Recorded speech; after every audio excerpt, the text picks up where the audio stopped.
We're all wired for music, according to my next guest. Think about your own experiences with music, and you'll see what he means, from the earliest songs you remember to the music of your teenage years. Music can bring back those memories. Just hear a little bit of a song, to the tunes you play today to get you through a workout or a tough time, or the music that helps you celebrate or worship or dance. We each have a soundtrack for our lives, and you don't have to be able to make music or even understand it in an educated way to appreciate it. In his new book, Musicophilia, Oliver Sacks says that for all of us, our auditory systems, our nervous systems are exquisitely tuned for music. He's here with us today to make that case and to talk about what happens when the wiring goes bad, when we lose the power to perceive music. Can't get it out of our heads. How that happens. You hear it when it isn't really there sometimes. Some people see music in full color. We're also going to talk about the healing power of music, how it can reach people with a wide array of neurological disorders, from amnesia to epilepsy to Alzheimer's, when little or nothing else can get through to them. So if you'd like to talk about music with Dr. Sacks, our number is 1-800-989-8255, 1-800-989-TALK.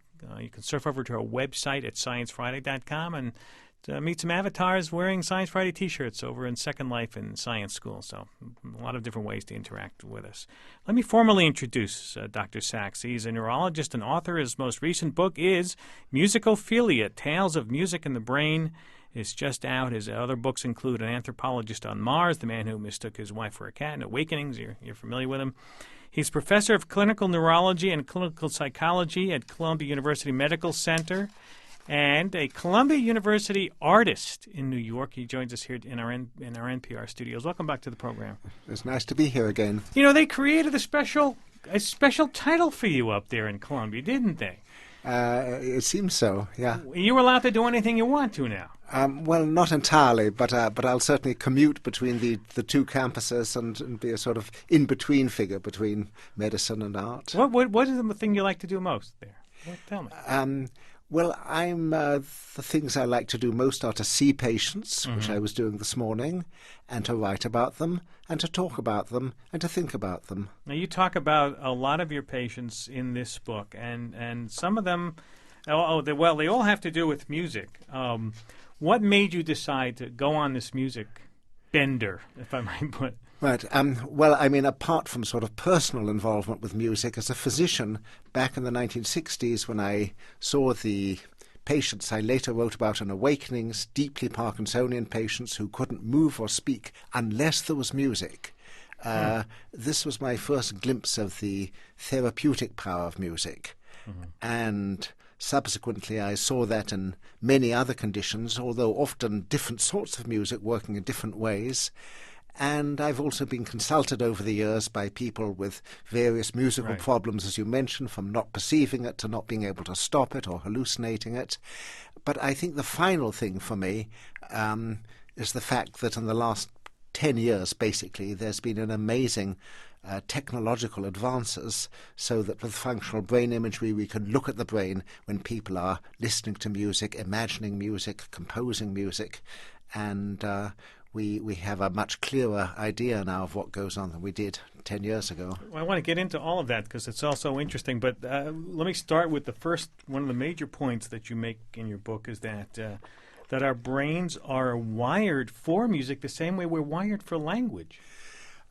Well, and even more extensively, there's no particular music center, but there are many different parts of the brain, many networks, many systems in the auditory parts of the brain, the visual parts, the executive parts, the motor parts, and they're like 20 or 30 different parts of the brain which are recruited for musical experience and performance. And this is much wider than for speech, which is a reason why if people lose language and aphasia, they still have music available. And you quote Steven Pinker in the foreword of your book in a preface saying, there's really no biological reason for we as an animal to have music such an integral part of ourselves. Do you agree with that? No, I think I'd disagree rather strongly, although really one can only speculate. But Music occurs and is central in every culture we know of. We have known of. They're musical instruments which go back 50,000 years, bone flutes which have much the same tonal intervals as we have now, with things like something which is exclusively human and doesn't have an analogue in speech, is our movement synchronized with beat, with rhythm. One sees every child spontaneously starts to dance or to keep time. You don't see this in a chimpanzee. This seems to be an exclusively human thing. And it wouldn't have been preserved, I mean, to invert the argument, if it hadn't been useful. I mean, Darwin thinks of music in terms of courtship. He felt had a strong evolutionary sexual selection. I also wonder about a cultural selection, because music is so powerful for bonding people together. Right. You say it's not only that we appreciate music on an emotional level, but that we have a, quote, largely unconscious structural appreciation of music. What do you mean by that? With experience, as with language, I think, as it were, the grammar of music, or of particular music, the rules, the laws, the way it is going, come to one. And so much of listening to music is anticipation. And one can whistle along sometimes with a piece one has never heard. You are almost composing it with the composer. He's hinting all the while as to where it's going. And if the one gets a sudden sense of shock or dissonance, if there's a surprise. You say, you talk about having a musician's brain. Are the brains of musicians really different than the brains of non-musicians? Well, everyone's brains are different, but the brains of musicians are grossly different. A man called Gottfried Schlaug at Harvard, has shown that various structures in the brain, the corpus callosum, big band between the hemispheres, auditory cortex, motor cortex, visual cortex, are all visibly enlarged, or so visibly enlarged in musicians that you could look at a brain and say, I think that's a musician's brain, whereas you couldn't say it's a mathematician's brain or an artist's brain. So which came first? Did the brain shape make you a musician, or did being a musician change the shape of your brain? Well, it's probably not an either or. But we do know that a lot of training, like the Suzuki method, can make a lot of difference in a year. On the other hand, it's obvious that the Mozarts of this world are born as well as made. Let's talk about some of the patients and some of your own experiences with music. And I think let's start with the thing that all of us have experienced. It's that tune you get into your head, and when you hear it, you could have it. You were talking about people have it for days, weeks, months. Yeah. The brainworm? Is that what you call it? Well, the music industry originally called it an earworm. I somehow like the term of a brainworm, because I imagine it boring into the brain, and certainly it goes round and round in the brain. I mean, I think all of us have a sort of involuntary tunes which go through the head, and which are often pleasant and sometimes and usually associated with thoughts or moods. With a brainworm, this has gone wrong, and you will have a fragment of tune which gets into a loop and goes round and round and round, and loses all sense and all connection, and is very difficult to stop sometimes. It just has to go away on its own, or yes. Can you talk yourself out of it at all? Some people can, or they will sing it through to the end, or they will sort of slap cold water on their face or jump up and down. But sometimes you just have to wait for it to go away. Is there one that's, should we start one now? Have you got a tune that get everybody in our audience for the rest of the day tuning in there? The Sarah Lee theme, yeah. Well, actually, you said that, I started da-da-da-da. Beethoven's Fifth. I started to have a Beethoven one.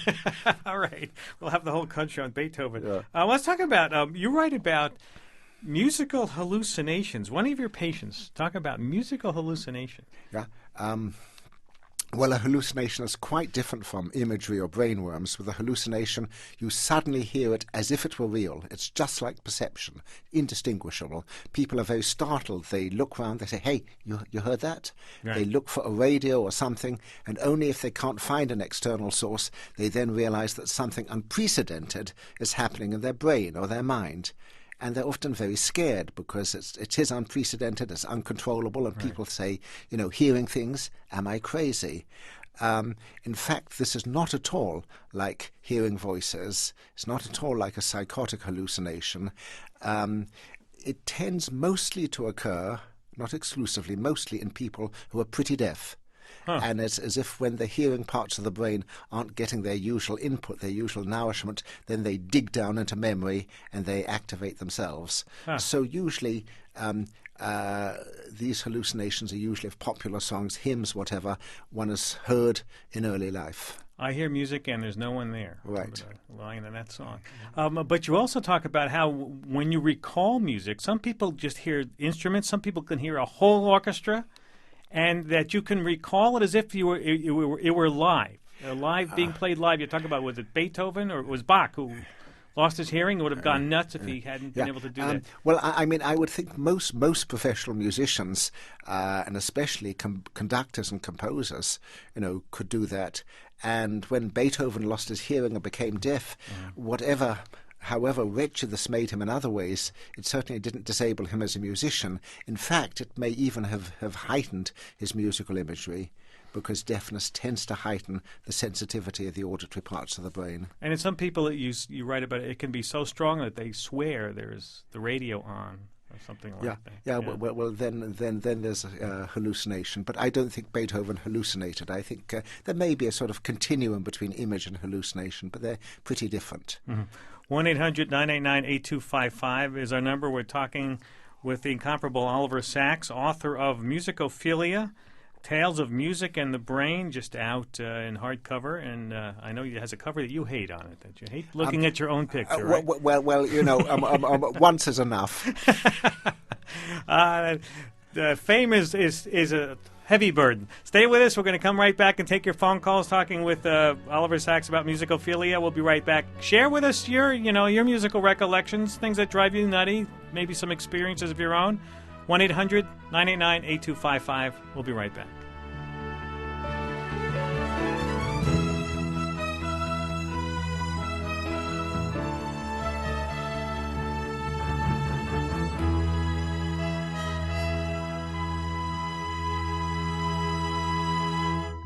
I'm Ira Flato. This is Talk of the Nation Science Friday from NPR News. You're listening to Talk of the Nation Science Friday. I'm Ira Flato. We're talking this hour with Oliver Sacks, who really needs no introduction. You know him from all his books in the past. His latest book is Musicophilia, Tales of Music and the Brain, out this year by Knopf. Our number 1-800-989-8255. Also, we're in Second Life. You can meet an avatar there and get to know and ask friends and questions and send us a question here, also via Second Life. Let's talk about something that's really fascinating, and you talk about it in the book, and I really didn't know about it, that it existed until I read about it in the book. That's the orthopedic surgeon who was struck by lightning and had suddenly an onset of musical interest that never had before. Never had it before in his life. No, he was in his early 40s and really had very little interest in music, apparently not much talent, didn't have a piano in the house. But about 3 weeks after he'd been struck, which gave him a cardiac arrest. Basically, it killed him for a minute. Had the out-of-body experience, the whole thing. Yeah, absolutely. Yeah. And then he thought, it's all over. But about 3 weeks later, over the course of a weekend, basically, he got transformed and he developed what he called an insatiable passion for hearing piano music, then for playing piano music, and then for composing piano music. And he acted on this straight away. He got a piano, he got a piano teacher, he continued to work as a surgeon, but he started getting up very early, and all his time was spent with music. He said his wife wasn't best pleased, and this has continued for 15 years. Wow. There's really been a transformation and a slight mystical or exalted feeling which goes with it. He feels he may have been saved for the specific purpose of delivering this. He says he feels he tunes into heaven for his music. Now, how do you as a scientist explain this? Well, I asked him, and he said, as a doctor, I can't explain. I think it's spiritual. And I said, well, fine, but might not anything spiritual have to operate via the nervous system? So he says, okay. I would suspect there's been some activation or reorganization of structures around the temporal lobes of the brain, the right temporal lobes, which are especially concerned with musical patterns and sometimes with mystical or religious feelings. I think something happened there. You mentioned the tools we have today, the ability to actually image the brain as it's working and helping these things. Tell us how useful that is to you, someone studying music and neurology. Well, I think it would be useful here. Originally, he wasn't inclined to allow any sort of investigation, but he will allow it now. And I think we could actually watch his brain while music is coming to him. He'll say it comes from heaven. I might say in my reductive way, heaven is in the temporal lobes, hell as well. Well, is there a music center in the brain, or is it distributed? No, it's widely distributed, but but elaborate the final syntheses. And their emotional components probably especially have to do with temporal lobe and its connections. If I'm listening to a song, I'm humming or is it actually playing in my brain? Oh, it's absolutely playing in your brain, and even if you don't make any movement to keep time, the rhythm is playing in your brain. So there's it really is a little internal performance. Because we hear scientists talk about we create our own memories, as if they're real. Could we create our own music experiences as if they're real also? Well, this is what happens in a hallucination. Yeah, it's in the hallucination. But even short of that, whenever we visualize anything, the visual cortex gets active, and imagination is very real, and hallucination even more so. Let's go to Janet in Tucson, Arizona. Hi, Janet. Welcome to Science Friday. Hello. Hi, Janet. You got to turn your radio off. Oh, it's off. I'm on my cell phone. Hi, go for it. Okay. Well, I come from a real musical family. I'm actually related to Felix Mendelssohn. Ooh. And music is so much part of my life. I'm a vocalist. And my husband's son, my step-grandson, cannot stand music in any form. It just freaks him out completely. And I was wondering if you've ever heard anything like this. I mean, the kid's 7 years old, and he cannot stand any kind of music. You write about that in your book. Well, not enough. Quite a lot of people have been telling me about musicophobia and a hatred of music. And I think I probably should have written more. I wonder what goes on in a 7-year-old. Is he averse to all music? Yes, all music. He can't stand it. I'm wondering if it's a function of some form of autism, because Asperger's runs in that side of the family. Does he recognize the music he dislikes?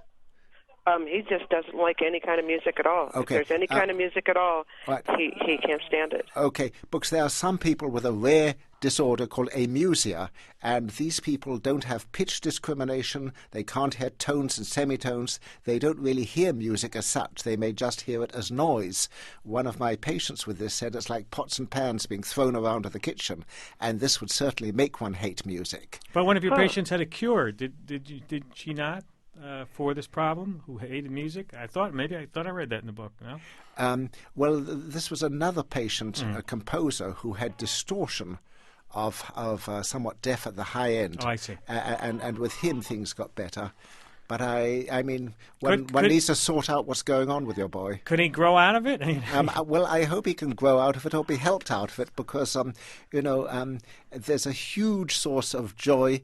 And one wants to say innocent joy in music. Wait, can a mother like Janet do anything? Take her son? Well, I think she needs to sort of find out what's happening, and whether the audiologist will do this, or the psychiatrist or the neurologist. Good luck, Janet. Good luck. Thank you very much. Right. 1-800-989-8255 is our number. Let's go to back to the phones to Jane in Columbus. Hi, Jane. Hi. I wanted to mention this. I don't have a question, but I do have a comment. I had a dear aunt live with me. She was in her 90s. Oh, we lost her. We lost everybody on the phone.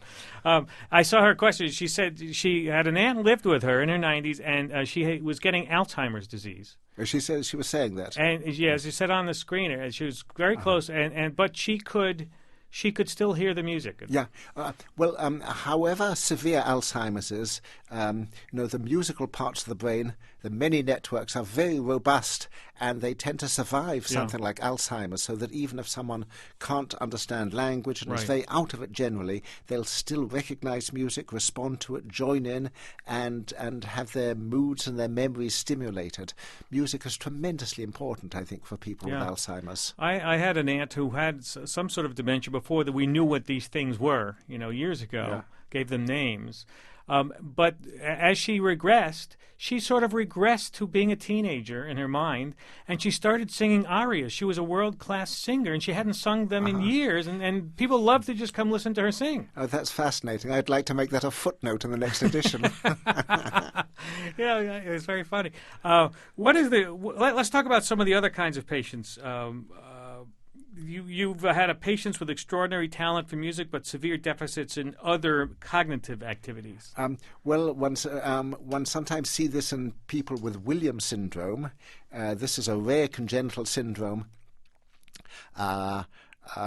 where people are often precocious and gifted in language and music, and they're very sociable, but they're rather retarded in many other ways with low IQs. They can't usually function independently. But people with Williams syndrome, all of them, 100% of them, are enraptured by music. They're almost helplessly delighted or anguished or overwhelmed by it. A lot of them are musically talented, but all of them are enraptured. But the other thing is one can have a musical savant. These are usually people who have autism, and interestingly, at least half of the musical savants are also blind, and blindness disposes to musicality as well. Last time you were on our program a couple of years ago, we got into music therapy, and that, to coin a phrase, really struck a chord in a lot of our listeners. And I'm struck by the wide range of patients, people with an array of neurological conditions who can, as you talk about in your book, be reached by music. Yeah. Well, as I say, I first saw this with the Parkinsonian people who really have this motor problem, and for them it's the rhythm which is important. The music doesn't have to be familiar or affect them in other ways. For people with Alzheimer's, it needs to be a familiar song which has associations and resonance and stirs memory and mood. For people who've lost language, people who have aphasia, may often find they can sing and get a lyric with that. I mean, this can delight them because it shows that language is there, although it may be embedded in the song. And there are ways now, although it's a lot of work, of disembedding the language so they can reacquire it, sometimes with a different part of the brain, with the right side of the brain. And one sees that people with Tourette syndrome, with Huntington's chorea, with autism, with all sorts of conditions, can respond very powerfully to music. I have a question here from Second Life from Rose Merta. She says, I have a soundtrack in my brain pretty much all the time, and I feel lost without it, but I have gotten the impression that not everyone has this experience of always having music in their heads. Does Dr. Sachs have an opinion on that? Well, I think this lady probably has it to an unusual extent. I have a cousin, a composer, who once said he had a 24-hour classical muzak in his mind. I don't know whether this lady is herself a musician. But I think most people get tunes intermittently in the mind, which are not consciously summoned, but which usually have some sort of association with their thoughts. I think many of us have a sort of musical companionship throughout our life. When we hear music that is calming and soothing and evokes, maybe the day you were out on the beach or something, are there actual runner's highs, like other endorphins that are released? Is this a real feeling? There's brain chemistry going on that create that soothing feeling? Yes, there's quite a lot of work on this, and and both the physiology of thrills and chills, but also of calming music. You can investigate it electrically by doing EEGs or by brain imaging or by looking at some of the chemicals. I mean, the changes are very real. And David knew what he was doing with Saul. Yeah. 1-800-989-8255. Let's go to the phones. To Dan in Toledo. Hi, Dan. Hi. Hi there. Say, I had heard that Hendrix was one of these people that had optical and audio nerves crossed, so he could act. Oh, can you see music? I think what he was going to talk about. There are there people who see colors Yes, and things like that. Okay. Well, quite a number of people have some crossing of the senses, as this man puts it, in which they will involuntarily and automatically see things, smell things, taste things as they hear them, or vice versa. One of the commonest is to see colours with music. And this is not just a metaphor, it's not just a poetic association. It's totally real, so real that people who have this can't imagine how it would be to be otherwise. I mean, I saw this when the composer Michael Torquay came to visit me. He told me that when he was 5, he said to his piano teacher, "I love that blue piece." His piano teacher said, really? "Blue?" And he said, "Yeah, D major, blue." And his piano teacher shook his head and said, "Well, not for me." Michael says that 40 years later he still remembers the shock of finding that someone didn't have it. 10 years later, as a teenager, he met someone else who saw colours with keys, but the colours weren't the same as his. Right. Oh, that's funny. We're talking with Oliver Sacks this hour, author of Musicophilia, Tales of Music and the Brain, out this month on Talk of the Nation Science Friday from NPR News. I'm Ira Flato. Bring us up to date on Clive. When you were here 2 years ago, yes, and you first started telling us your interest in Clive and his amnesia. Remind us who he is and what's happening. Well, Clive was really the beginning of the book. Yeah. Clive is a gifted musician who had a catastrophic illness, an encephalitis, in 1985, and this caused him to lose his memory for events in his life. So within a few seconds, memory of things are lost and memory is deleted backwards, so that he's almost lost much of his autobiography.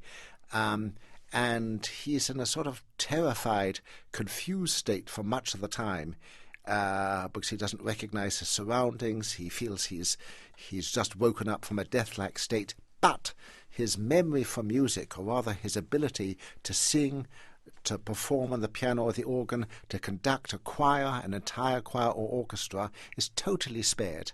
I mean, he remains a marvelous musician at a professional level, although although if you ask him, do you know such and such a piece of music, he may not be able to. He'll say no, or he'll say he doesn't know it, or he's never heard of Beethoven. But you start him on something and it's all there. So basically the performances and the procedures are all there, and they're all there because they utilize different forms of memory deep in the brain, and the basal ganglia and the cerebellum, and these are not affected by amnesia, and they're not affected by Alzheimer's either. So you say that Clive has a 7-second memory, as I think. Yes, right. Has it gone down or up, or is it still 7 seconds?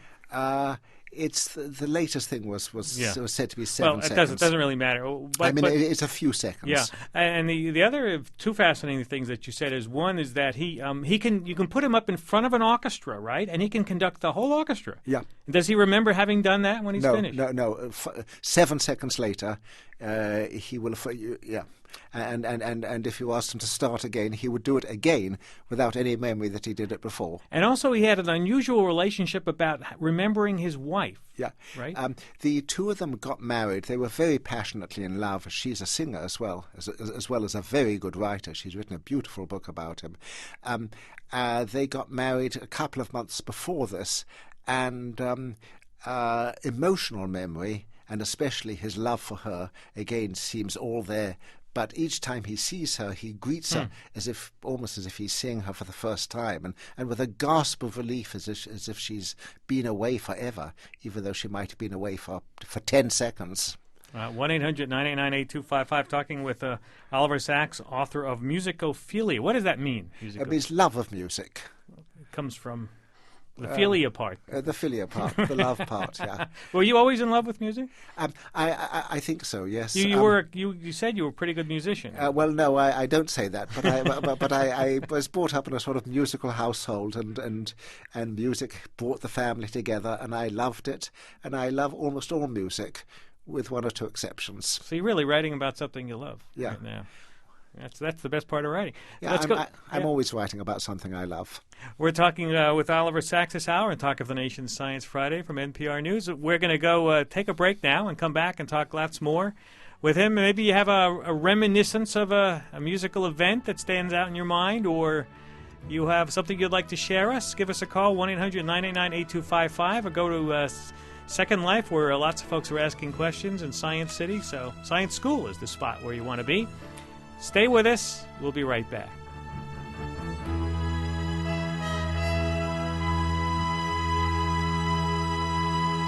I'm Ira Flato. This is Talk of the Nation Science Friday from NPR News. You're listening to Talk of the Nation Science Friday. I'm Ira Flato, talking with Oliver Sacks, author of Musicophilia, Tales of Music in the Brain. A really excellent book, and it's a lot of fun to read, and he's, Dr. Sacks is such a great writer. What is it about the brain that it can survive all these injuries that happen to it, but the music is still there?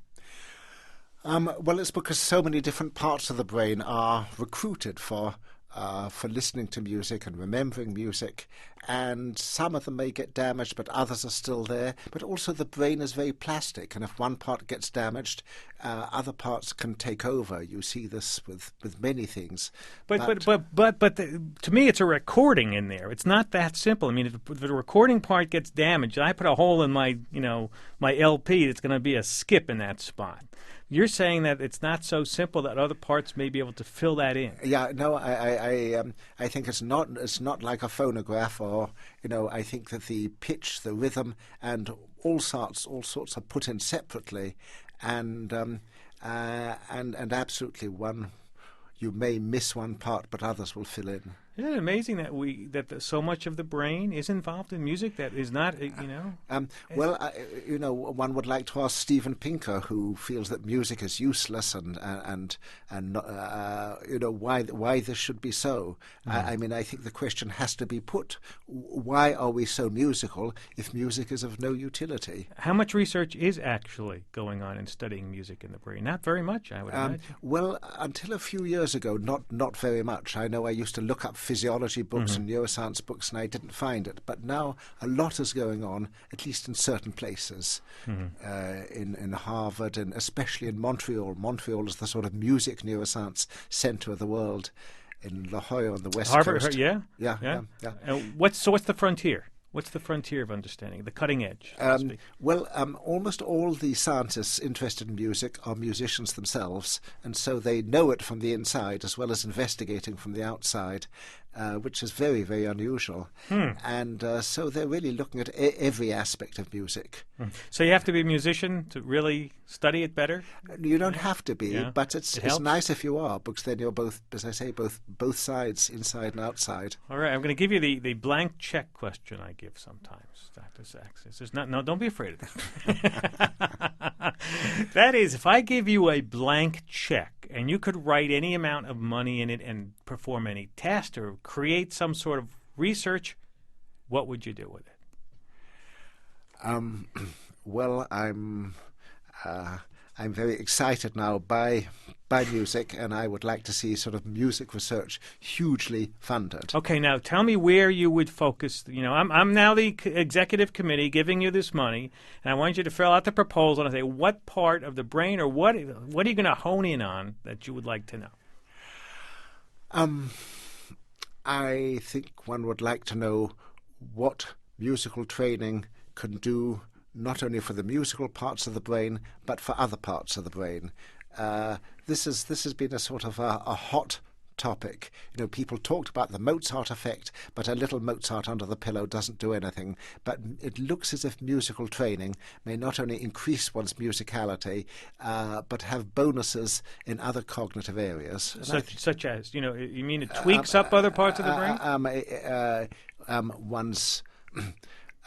One's reading abilities as a child, one's abilities to recall, some of one's logical abilities, some of one's mathematical abilities, supposedly are increased. So if we do our homework by music, listening to music? Is that better or worse? It depends. I mean, some of us can't bear a musical background and have to listen. I think other people sort of do better. Nietzsche used to go to concerts with his notebook, and he would say, "Bizet makes me a better philosopher."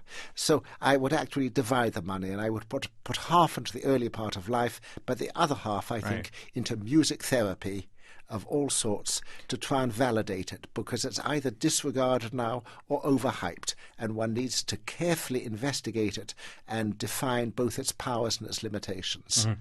Do we know how music forms the synapses and the wiring in the brain? Is that clear at all?